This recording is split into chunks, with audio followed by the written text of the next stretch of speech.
ఒకప్పుడు భారత సంస్కృతిలో సంవత్సరానికి 365 పండుగలు ఉండేవి. ఒక రకంగా చెప్పాలంటే ప్రతిరోజు వేడుక చేసుకోవడానికి వారికి ఒక సాకు అవసరమయ్యేది. ఈ 365 పండుగలు వేర్వేరు కారణాలకి ఇంకా జీవితంలోని వేర్వేరు ప్రయోజనాల కోసం సూచించారు. వారు వివిధ చారిత్రక సంఘటనలు, విజయాలకు సూచనగా లేదా విత్తనాలు నాటడం లాంటి పంట కోతకు సంబంధించిన పండుగలు జీవితంలో కొన్ని సందర్భాలను వేడుకగా జరుపుకునేవారు.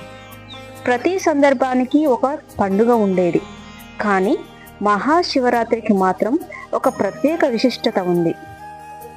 ప్రతి చాంద్రమాన మాసంలోని 14వ రోజు లేదా అమావాస్యకు ముందు రోజుని శివరాత్రి అంటారు. పంచాంగ సంవత్సరంలో వచ్చే 12 శివరాత్రులలో ఫిబ్రవరి, మార్చ్లలో వచ్చేదానికి ఆధ్యాత్మిక ప్రాధాన్యత ఉంది.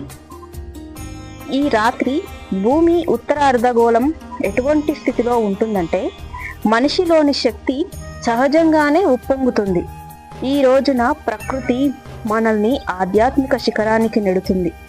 దీనిని ఉపయోగించుకోవడానికే ఈ సంస్కృతిలో రాత్రంతా జరిపే ఈ పండుగను నెలకొల్పారు.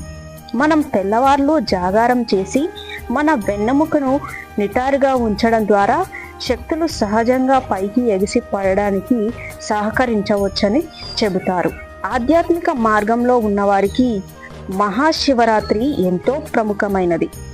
కుటుంబ పరిస్థితులలో ఉన్నవారికి, ప్రపంచంలో గాఢమైన ఆకాంక్ష ఉన్నవారికి కూడా మహాశివరాత్రి ఎంతో ఆవశ్యకం.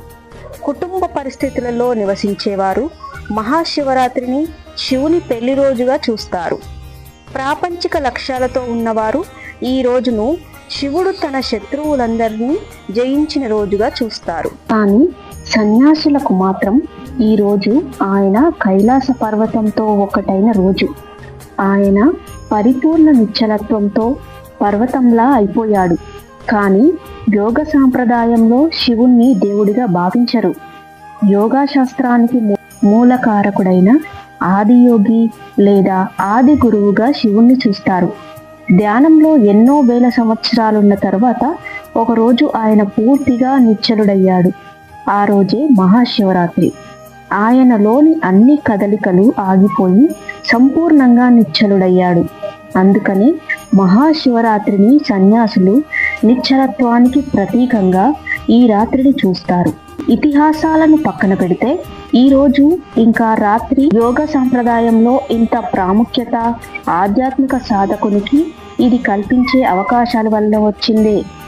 ఆధునిక విజ్ఞాన శాస్త్రం ఎన్నో దశల అధ్యయనం తర్వాత ఈ రోజున మనం ఏమని నిరూపిస్తున్నారంటే మీకు సజీవంగా లేదా జీవంగా తెలిసిన ప్రతి పదార్థం, ఇంకా దాని ఉనికి, తెలిసిన జగత్తు, పాలపుంతలు ఇవన్నీ కూడా కేవలం ఒకే శక్తి వివిధ లక్షల రూపాల వ్యక్తీకరణ అని. ఈ శాస్త్రీయ వాస్తవం ప్రతి యోగిలో ఒక అనుభవపూర్వక వాస్తవికత. యోగి అనే పదానికి అర్థం ఈ ఉనికి యొక్క ఏకత్వాన్ని గ్రహించిన వాడని. నేను యోగా అన్నప్పుడు దాని అర్థం నేనేదో ఒక అభ్యాసమో లేక పద్ధతి గురించో మాట్లాడటం లేదు. ఆ వ్యవస్థలో ఉన్న ఏకత్వం గురించి తెలుసుకోవాలనే అన్ని కోరికలు, ఈ ఉనికిలో ఉన్న ఏకత్వాన్ని గురించి తెలుసుకోవాలనే వాంఛలు ఉంటాయి. అదే యోగా. దీనిని అనుభవపూర్వకంగా అనుభవించడానికి మహాశివరాత్రి ఓ అవకాశాన్ని అందిస్తుంది.